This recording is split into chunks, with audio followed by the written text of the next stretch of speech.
Welcome to another edition of Unboxing Alice, the YouTube channel with that purple fox there that unboxes things. I'm, of course, Alistair Frost, and today, as promised, I'm going to start discussing the inner parts of the Steam Deck, namely game mode, desktop mode, and emulation. Except I'm not going to be doing all that. I'm just going to be doing game mode. I actually did kind of a dry run of this beforehand, and game mode by itself took almost 45 minutes. So yeah, I am going to have to further split the deck videos. So I'm hoping the next video will cover both desktop mode and emulation. But just for this video, we're going to cover game mode. So hopefully you'll enjoy that. I am really sorry I am not in front of the camera in my suit. What I did debate on doing was kind of shooting this and then showing you bits and pieces of what the actual recording of messing with the Steam Deck, and then having Alyss like in a corner just talking and describing what you're seeing. But that is honestly a lot of extra work. It's a lot of extra editing. It's a lot of extra shooting as well, and I just don't really have time. There's honestly kind of no point. I know everyone wants to see Alyss and not me. I want to see Alyss and not me, though you're not really seeing me right now either, but it's honestly too much work and I don't really have time for it. So we're just going to shoot it like this. I hope that's okay. But yeah, that's that. So I've covered pretty much everything I've messed up thus far in this video. But whatever, let's get into this video. Let's start by unboxing game mode in the Steam Deck. And I think I mentioned this before, and unfortunately I cannot remember what I did when I first booted this up for the first time. I do know that it will ask you to log into your Wi-Fi immediately, because you will need Wi-Fi to do anything on this deck, including getting into your account. And whether that is starting your old account or creating a new one, you're going to need Wi-Fi. The first thing you should see is the Steam Deck logo with boot animation. I thought that was too boring, so I switched it for Futurama, as you saw. There are a lot of boot vids. There's actually not a Steam Deck, a Reddit, a subreddit, I believe it's just Steam Deck boot vids. So you can just go there, see what other people have come up with. You can get the Futurama one. I also have a Game of Thrones one. I will try and see if I can remember where I got the Game of Thrones one, but I remember where I got the Futurama one, and I will link that in the description for this video. It actually had a bunch of other shows as well. I know X-Files was in there, and then there were a bunch of other things I've never seen before. But so yeah, you will start with Steam and not Futurama. But if you choose to change it, then that's where you're going to see your boot video. And you can also create your own. Do not ask me how to do that. I have no freaking clue. I would love to do it. I'd love to have something with Alyss in it. But yeah, I don't have the capabilities, and that sounds like money. But anyway, so when you start the Steam Deck, this is what you're going to see. And this is, again, after you connect your Wi-Fi to it and after you connect your existing account, or if you are new to Steam, starting a new account. It's going to be this. This is your home page, essentially. It's going to have your recent games. It's going to have some major updates for games you own, whether they're on the deck or not. So this first one is Tower of Fantasy, as you can see. That's not on the deck. It does not run on the deck, at least not without Windows. So I don't have it on here, but it's still telling me what's going on. Again, this is still Steam. And part of what the deck will do is it will kind of sync with your desktop or laptop or whatever other computer you have.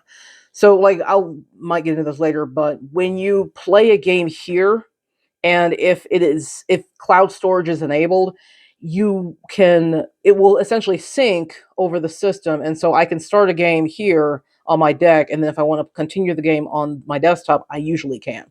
Not all games are equipped with that, but a lot of them are. So it was really nice. You keep going down, there's some more recent updates to the device and so on. What I'm going to mainly cover are a few of the specialty buttons that are around here, like joysticks, D-pad. You all know what they do, what they mean. Yeah, obviously they're going to do different things in different games, but for the most part, you guys know what they are. And of course, there are extra buttons aside from the ones you're seeing. You see the two trackpads, which function as your mouse. Mouse doesn't really work here in game mode, not in this particular portion of it. In your games, it will work. But for here, you're going to navigate with the joysticks, as I'm showing you. Mainly joysticks. It can also work with the D-pad, as you see me doing right there. What the heck is that game? I'm sorry, I'm scrolling through this thing. It part of home, the home screen is, things that you can play next. And this one that's highlighted, the Kingdom one, I have no idea where that is, where it came from. It's not a demo I've tried, so I have no clue what that is. But anyway, we're going to start with the Steam button. That's pretty important. It's right here, it's labeled Steam. And I just showed you the home screen, so we don't need to go through that again. Your library, I really like how this is organized. It's your entire library for the most part, and it is split up into different categories. All of these are great on the deck. They are not all installed on my deck, but will work just fine. And if you look, you'll probably see a little green check mark on all of these. That means they are verified, and I'll get into that a bit more when I go into the store. But all of these will run just fine on the deck. These are all the games I have, period. We're not scrolling through that because there's no point. These are the games I actually have installed. So, and it looks a little messy with this one, Blooming Business. It's a work in progress. It's constantly being updated, and there are constant beta testing and all that. So that's why there's two of those there. With Children of the Nile, this is the regular game, and this is the expansion pack. And the game is so old, and the company doesn't even exist anymore, that you actually can't run. It won't work right unless you run the expansion. It's strange, but that's why there's two of those there. But so here's all the games I have installed. And whoops, let's go up to collections. This will be discussed a bit more when I get into the video about emulation, but essentially this is where your emulation goes. And unfortunately, I can't get DOS to work, and I'll talk about that later, but I'll just go under PlayStation 2 for right now. None of these will launch. They are all on one of my SD cards, and that SD card is not in the deck right now. But you can at least see what I have on here. This is all just nostalgia for me. These are things I played when on my PS. I still have my PS2.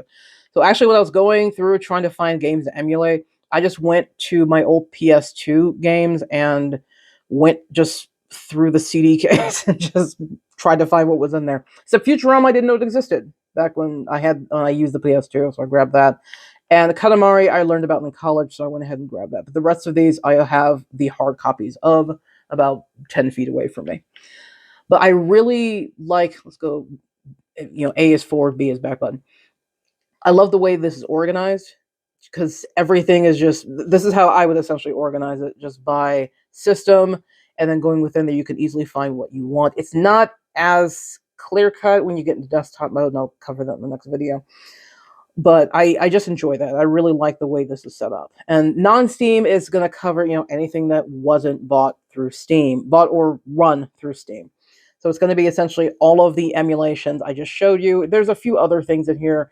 Some are actual emulators, like Emulation Station, Semu. I think Retro Deck is in there somewhere on the bottom. And there are a couple things like Origin is in here, like the actual Origin thing that runs the EA games. There's should be a couple other things in here. I can't find them, but it doesn't really matter. Yeah, Semu's another one. That's going to cover basically everything. You can, again, navigate with the joystick. You can navigate with the D-pad. You can also navigate with the L1 and R1. That will take you through the top. You will need to use one of these to go down, but at least I think. Oh, okay. Well, I'm pressing R2, L2, so let's flip this down so you can see what I'm pressing. And it's going A, B, C. Yeah, so I guess that does that. I never used that before. I usually just use the joystick because it's the easiest. This joystick actually doesn't do anything in this current stage. You might be able to remap it so that it does, but it's not really important to me. And like I said, the trackpads do not do anything in this current mode, but they will do things in game mode. So going back to the Steam button, we'll go down to the store. And let's, scroll. Okay, that's the search function. And with this is a pain in the butt, and I don't know if I want to do this because it might break.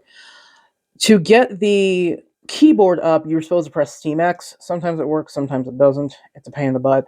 I'm going to tell you right now, I'm going to complain about it in desktop mode, but that is a universally hated feature on the deck. The onboard keyboard, it doesn't work half the time. I would suggest getting a keyboard. For game mode, it's usually not as important unless you're trying to search for a darn game like I'm trying to do right now. I do not know why it's not working. I have no clue. But for the most part in game mode, you don't need it as much. I'll cover that in desktop mode. I might bring it up in accessories as well when I talk about my keyboard. But for the most part, it's not great. But that aside, going through the store is pretty easy. If you just, especially if you're new to Steam or new to PC gaming, and you want to know just right out the gate what works on the deck, this is where you go. Let's scroll down a little bit. And if you'll notice, so here's Dead Space, here's Apex Legends, Project Zomboid. Spider-Man's really popular. Both of them on the deck. Cult of the Lamb is very, very popular on the deck. Some of the Stardew Valley, RimWorld. What you may notice, again, I'll point it out, is this check mark, and that tells you that it was verified by Valve and it works right out of the box. So you shouldn't have to modify any of these games to get them to work. If you want to change the keys, then that's entirely up to you. But for the most part, these games should work right out of the box. And beyond the great on deck, you can look at the store home, which will take 45 minutes. There we go. Okay, so this is, there's special offers. These are things that are on sale. That's something that Steam is fantastic, or Valve is fantastic about. They have sales constantly. I said that, I think, in the last video. I'm going to say it again. All of these right now are on sale. Are they worth it to you? I have no idea. I don't know you. But for me, I tend to hold out for like 70% off or higher. I usually do that. But a lot of people don't need to wait that long. I'm just cheap as heck. So that's why I do that. But right now you can get all of these games on sale. So you can look things up by categories if you know specifically what kind of game. So, here's your free to play and demo, but you've got your arcade action, RPG, the casual, city builders, all of that, simulation. So you can go that route if you prefer that way. And then, of course, there's search with the keyboard that's not working right now.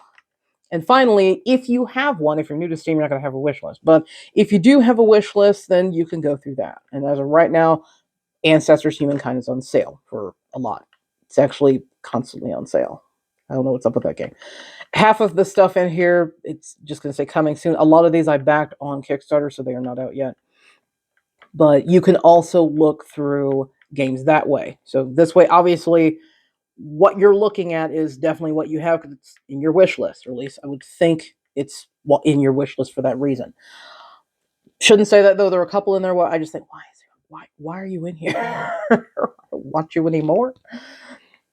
Scrolling down, we have the friends and chat. I am signed off for chat. It just by default, whenever I start seeing my friends list and my chat and everything is off. I just have done that. There have been times way in the past where I would kind of just add people, friend people, anyone I played with, like in Left 4 Dead or whatever, and then they'd come say, "Hey, what you doing?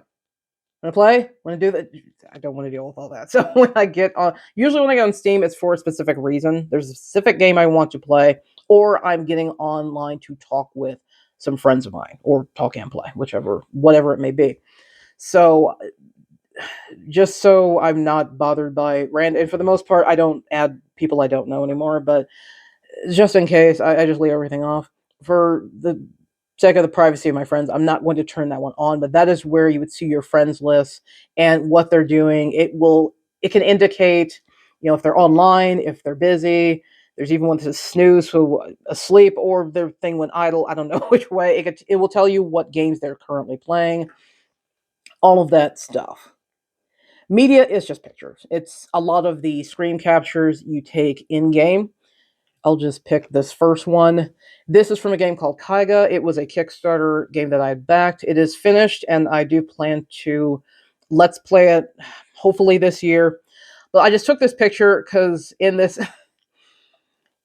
it was a time where I won't get too much into the game because that's what the let's play will be for.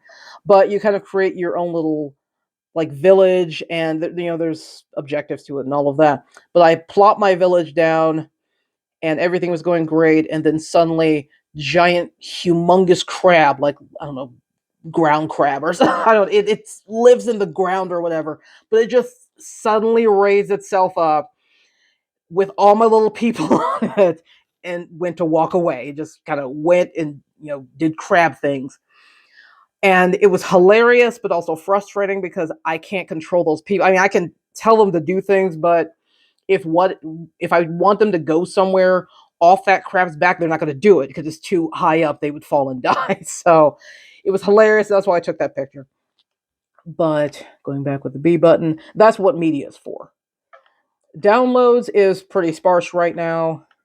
Last time I tried this, it broke and wouldn't do things. But this is where like updates for your games would be displayed. There's nothing. I updated everything before I started this video.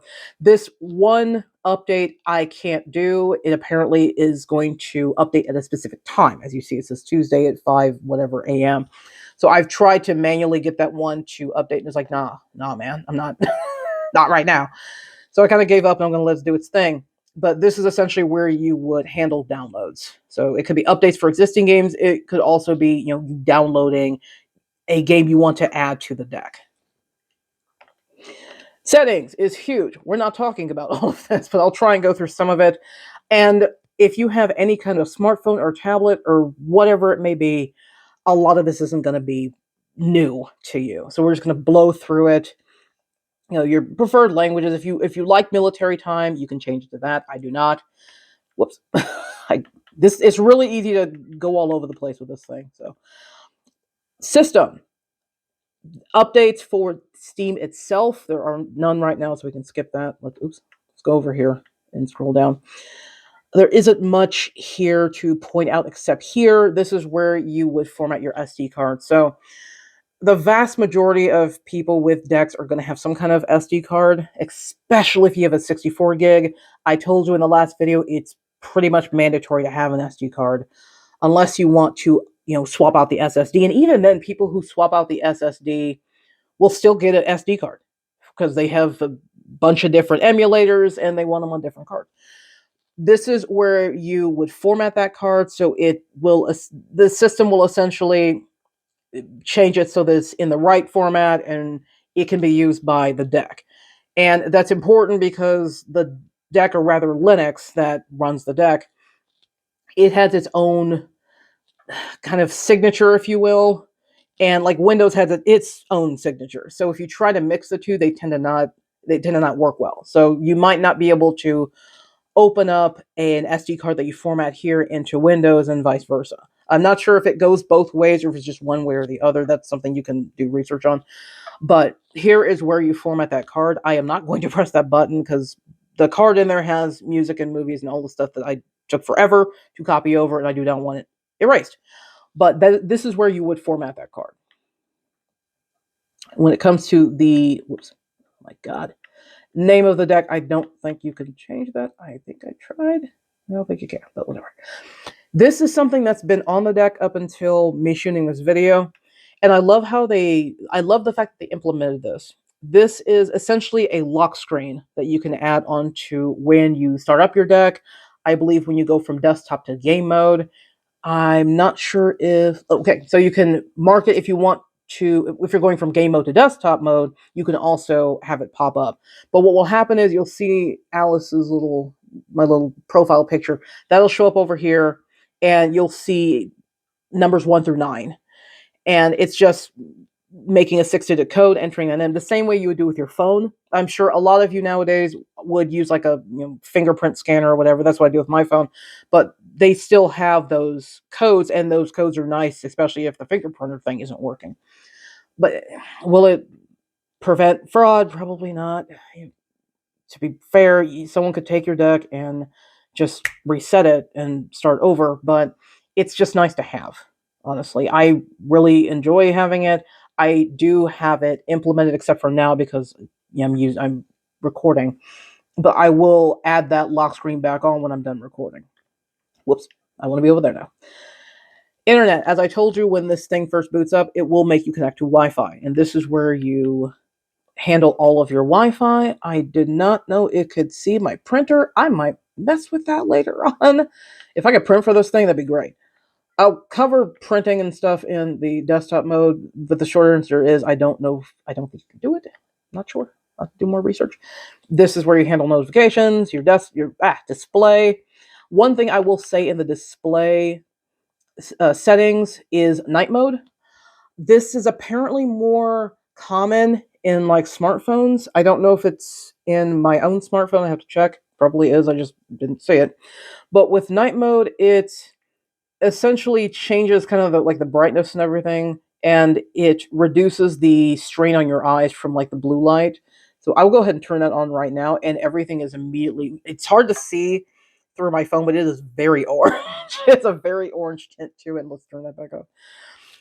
It looks so weird, but doing a bit of research on it because I didn't know what it was, a lot of people love it. A lot of people swear by it, and there are a lot of gamers, especially deck users, that now won't play without it. Well, at night and in low light anyway. During the day, you're fine, but at night you do not want that extra eye strain. So a lot of them will set this so it'll start night mode during a certain time and it'll turn it off during another time. So that's actually a really cool feature. Here's your audio, your Bluetooth. As you can see, I have my Raycon earbuds not connected because they're in the other room and they are off. But if I drag them in here, then I could connect them to the deck, and I often use those with the deck.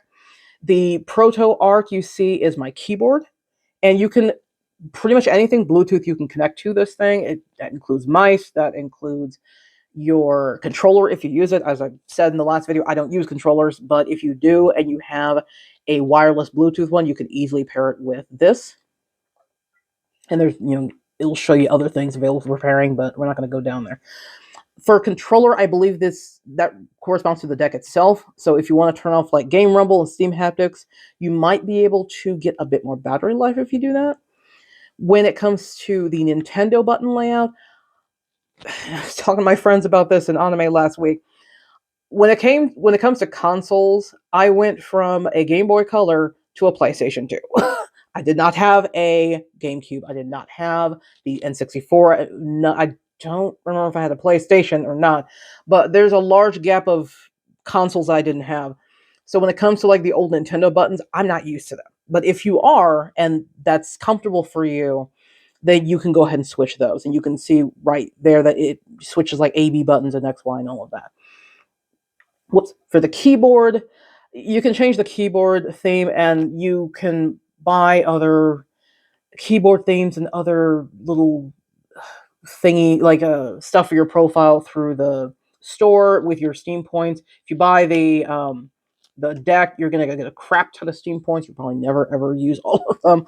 The Night Shift is the one that came exclusively with the 512. I'm not gonna go through all of the profile stuff that I got. That's not why I bought the 512.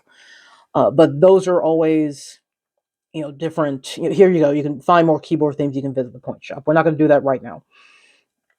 So you can change the current layout. I am American. We use the QWERTY layout, so we're not going to change that. But you can change it whatever you want, and you can change the trackpad sensitivity as well. Again, with the friends, this helps you further customize that. This customize your downloads. Cloud saving, I mentioned that before.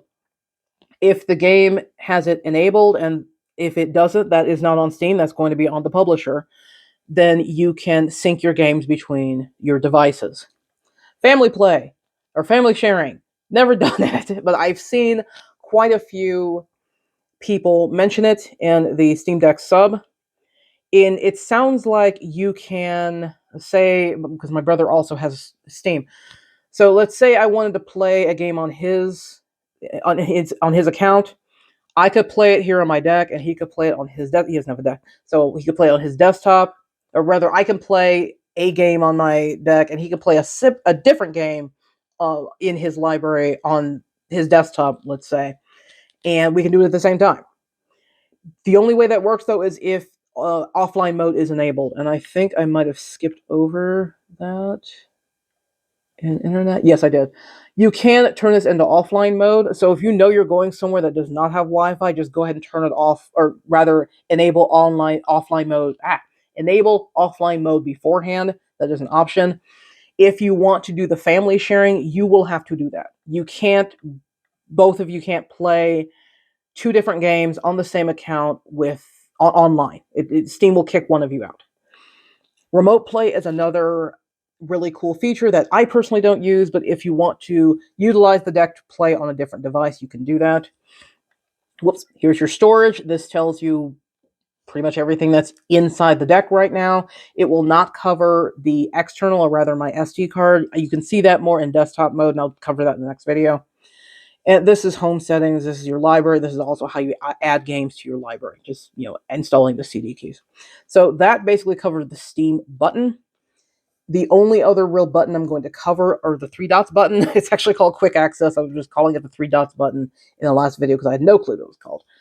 But if you click on that, this just further settings. This is your notifications if you have any. I don't have any. This is your friends and chat. Once again, I'm not turning that on. And here you can adjust your brightness. You've got your different, the airflow mode, the Wi-Fi, the Bluetooth, that night mode I mentioned that turns everything horrifyingly orange. Turn it back. The game rumble and the haptics you can also turn off here. So a lot of some of the settings that you found here over here in settings, this is kind of a shorthand for that, which is really nice. So the things that are going to be the most used. Oh, there we go.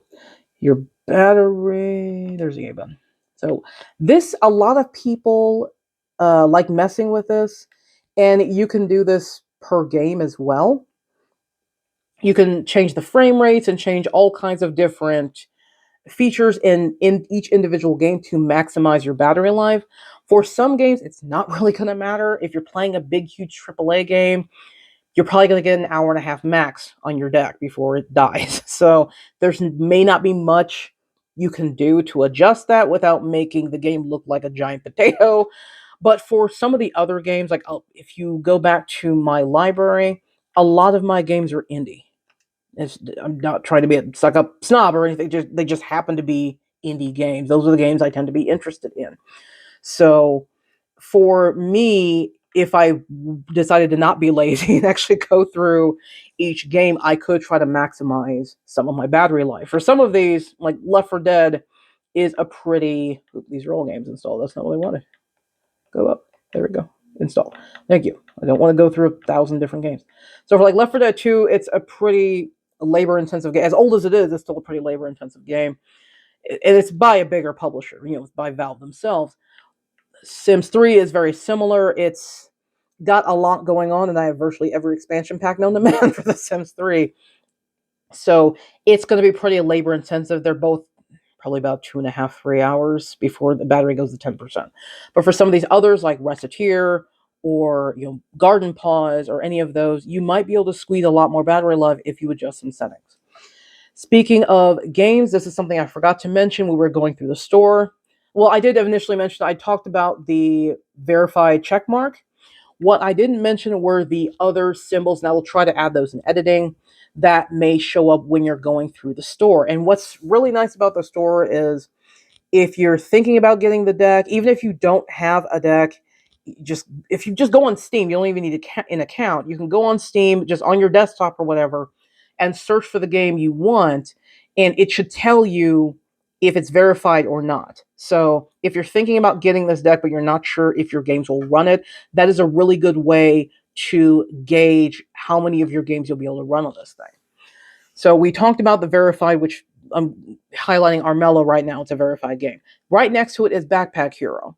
And this one has, and I think there's an exclamation point or an I. I don't know what that is, but whatever it may be, it means playable. And so let's click on Backpack Hero. Let's go to the game info, and you see right there it says playable and that goofy symbol that I can't recognize. And when it says playable, that means it will run, but you may need to do some tweaking, or there may be some inconveniences. So let's click on that and see what it says. So the playable part of it is the game sometimes shows mouse, keyboard, or non-Steam deck controller icon. So that's really there.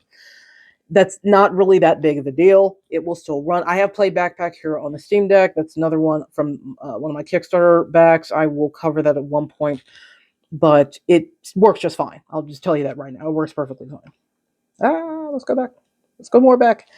Now let's find a game that is actually Reciteer. Let's go there. Yeah, I have a story with that one. So Reciteer, very cute, very tiny indie game. See that symbol? It means it's unsupported. We'll go to game info. It has, just as I said, it says unsupported, and it'll tell you if you click on it. There's not many details when it says unsupported. It just says Valve can't run it. And I mentioned this in the last video, and I will mention it again here. Their rating system is fine, but I would strongly suggest you go to protondb.com. I did mention that in the last video because when I was talking about whether the deck was right for you, part of that is figuring out what games you want to play and whether they run or not. And a lot of games will run. Some you may do, again, need to do some tweaking. Some will not run, at least not without Windows. And that's more a desktop mode thing. So I will cover that in the next video. It's also going to be very briefly covered because I do not have Windows on this device. So I do not want to install it. But that's just something to keep in mind. But I'm going to use Reciteer as an example. Currently it says unsupported. So I did try to play it despite that. And lo and behold, it played just fine. Except it had no sound. And I was like, well, crap, it plays, but there is no sound. How do I fix this? And so I went to ProtonDB and typed in Reciteer. And on that website, there's a bunch of people trying that very same game, and they will tell you their experience. You know, whether it worked, if it works right out of the box, they would say works right out of the box. If it works for the most part, but they had to do some tweaking, they will tell you. If it does not work, they will tell you that too.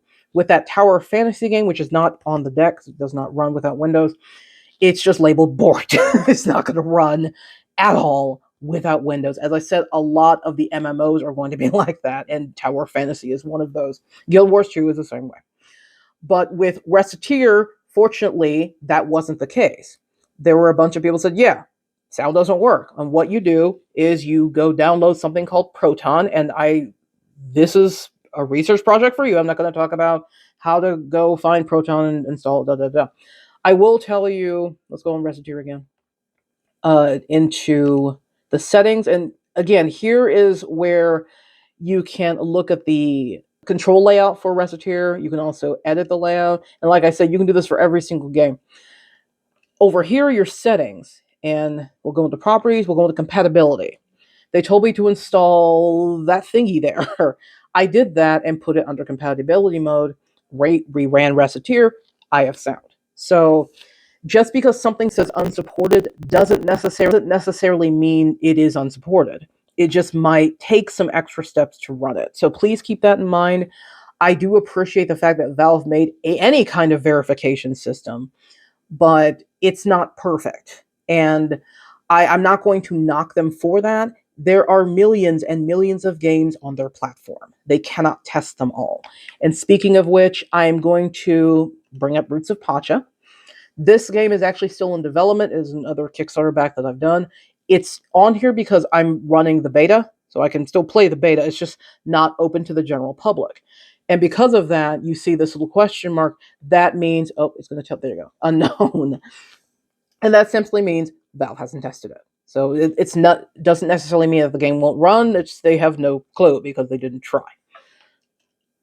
So there you go with that. I think I covered pretty much everything over here. The last one is just the help function. These other two buttons up top, again, I'm not going to go through the joysticks and all of this because they're not much different from a regular controller you've used in the past, and these are basically just mouse pads. These two don't do anything right now, but depending on the game you play, they might. So this one is usually the menu button for the games you're playing, and this one, it just varies. Sometimes it still doesn't do anything, even in game. But that's pretty much it for just navigating through game mode. And now I'm going to show you, I'm just going to play a few games just so you have an idea of what they look like, how they run on the deck. I'm obviously not going to do a ton of that because it would take too much time. I will start with Left 4 Dead 2. There we go, install games. That reduces my hunt immensely. So I will boot up Left 4 Dead 2 now.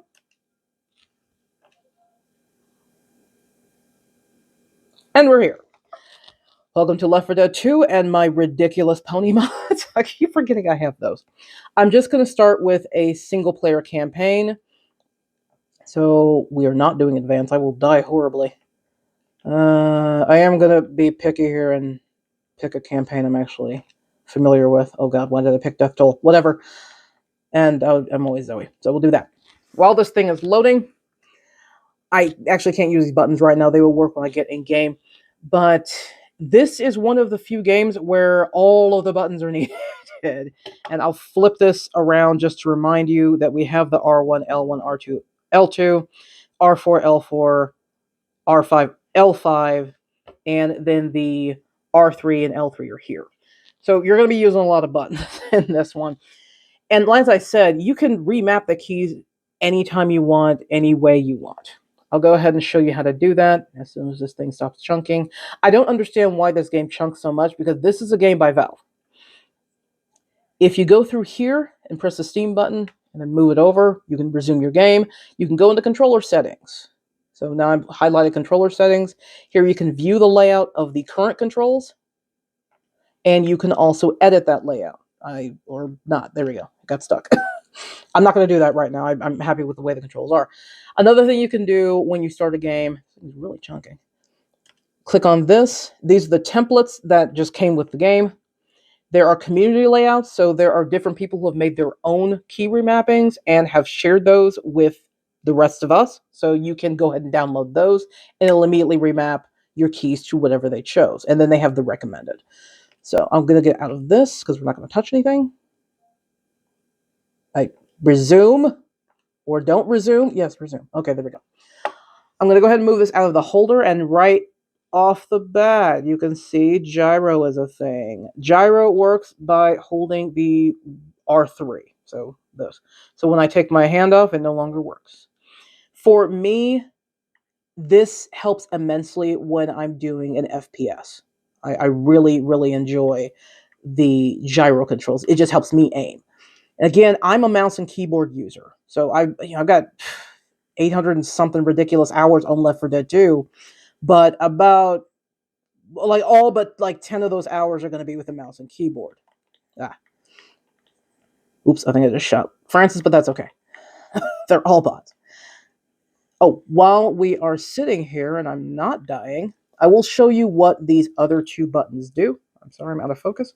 So this button does act as a menu like it would in the regular game. And you can use the joystick to scroll up and down. Some of these things you can't do because I'm in single player mode, like take a break. I can't because I'm the only actual playable character. I don't know why Call a Vote is even there because it would just be me voting. That's dumb. But you got to hear on this side, this view button, it just shows your other character or your other players. So again, I'm in single player mode, so you're not going to see anyone but me, but it's just I'm there, and you'll also see my ping. Since it's again single player, ping is not going to really do much. But when you are with other people, depends on where they are. They might have really good ping, they might have really crappy ping. So I'm going to sit here because that spitter was a jerk. But as you can see, it runs fairly well. Like you saw, I'm pretty sure you saw that chunking. I am pleased to say that's not common with other games I've played. It's really just Left 4 Dead 2, and I'm not sure why it chunks like that. Maybe it's really graphics heavy, so that might be the issue. It sounds like I almost died. I'm going to leave the bots because I can. As you can see, I'm really loving the gyro. I am so happy they implemented that. I do still, flip this around, but as you can see, I'm really unsteady. I'm sure I look very drunk as I play this, and it's just because I'm not used to it. It has been very challenging for some people, especially those who are mouse and keyboard users like myself. Just they've asked like, "Oh my god, how do you do this? It's so hard. How do you get used to this?" And the rude way of answering is get good. I'm sure you've heard that before. I'm going to hide here and let the bots do all the work because I'm lazy as heck. But part of that is kind of accurate. How long have you been playing your games? Oh, I'm joking now. How long have you, as a mouse and keyboard user, been using that? How long have you been playing? I have, again, 800 plus hours on Left 4 Dead 2, and I have 1,600 hours on Left 4 Dead 1. And virtually all of that time was on my desktop. Several different kinds of desktops, but desktop nonetheless. So I've been playing this mouse and keyboard for at least a decade. So that's what I'm used to. And it's just a matter of training your muscles again.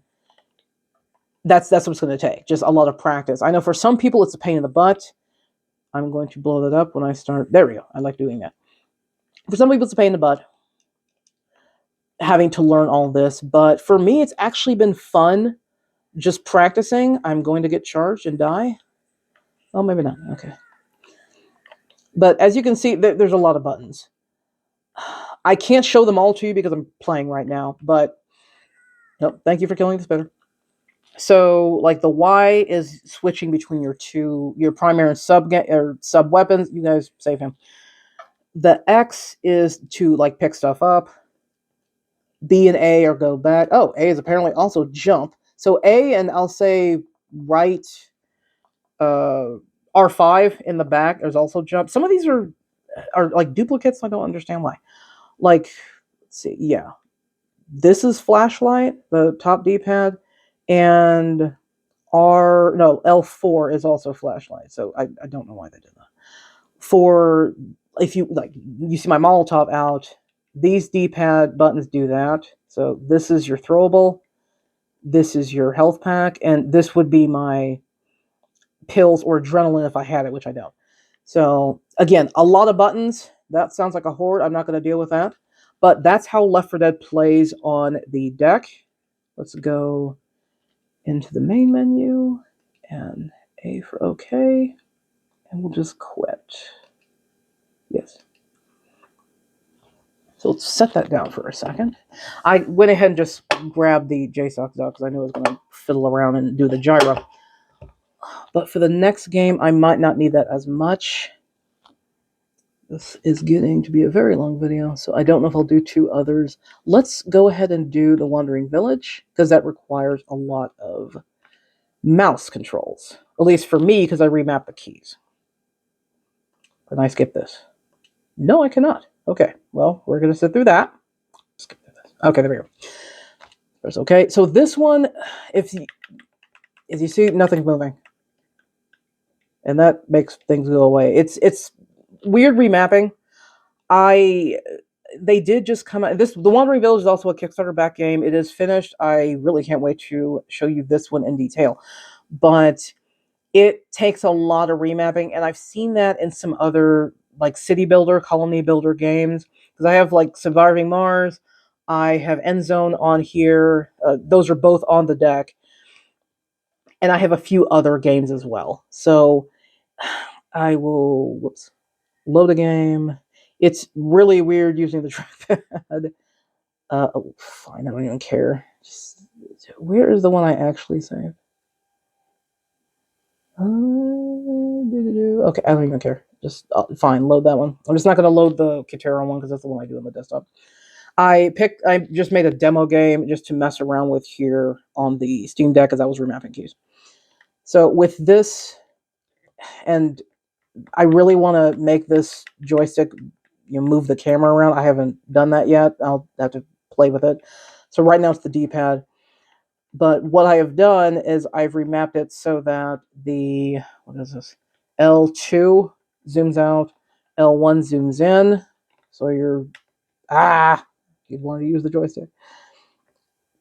So you can look in detail at the area and the grounds. I really like the way this game looks. Part of their inspiration was Nausicaa, the Valley of the Wind. But there's a lot to this game in terms of the buttons. Some buttons I couldn't remap, but let's see what I did. Yeah, okay, so the R1 controls time. If you look at this 1x, I tap it, it goes 2x. Tap it again, it goes 4x. So that controls that. The L1 pauses the game and unpauses it. I keep wanting to use the stupid joystick. Let's zoom out a bit. And now you can see the Ombu walking. Zoom out more and you can see the world view. And I did this kind of funky. You see that little bullseye there? If I tap the mouse, it goes away. And when I start to tap those L2 and R2s again, it zooms in and out on the actual village, which is what I want. Or it scrolls that. I'm not sure why that's happening. But if I want to zoom out, then I hit A, and then the L2, R2 will go on the grander scale. When I want that to go away, I hit the mouse, and that's how that works. So with this, I'm using the trackpad a lot.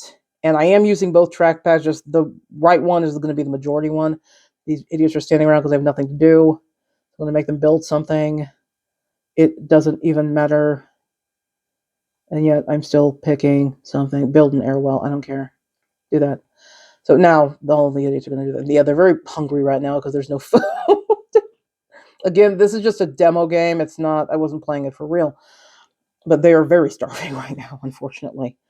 But you see them kind of gathering their materials. Why are they not gathering materials? What do they need?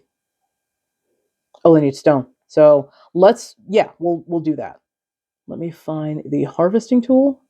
And this is, again, all the trackpad. And where the heck is stone? Oh, stone's over here. So I'm going to click and drag, and they will go ahead and harvest that. If I want them to stop, see this other trackpad, I told you that was also in play. I can just click that, and it will right-click out of that, I think. It's hard to do this when I'm using my left thumb. Or maybe it won't. Hang on. All right, we'll just tell them not to do that. There. With other things, here we go.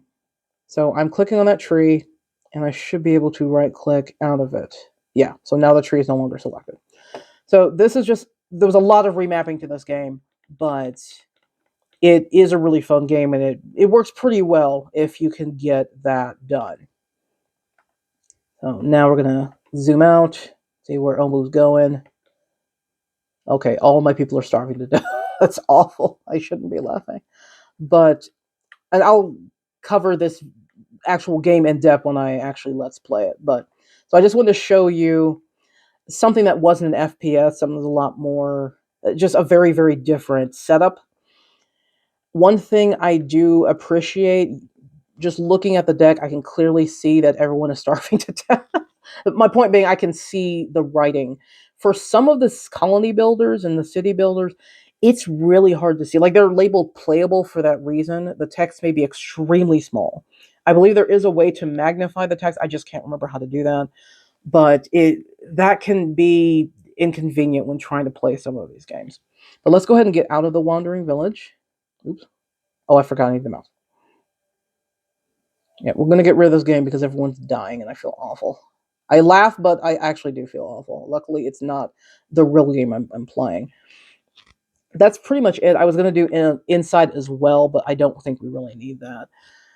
That's about it for game mode. Let me know if you guys have any questions on anything.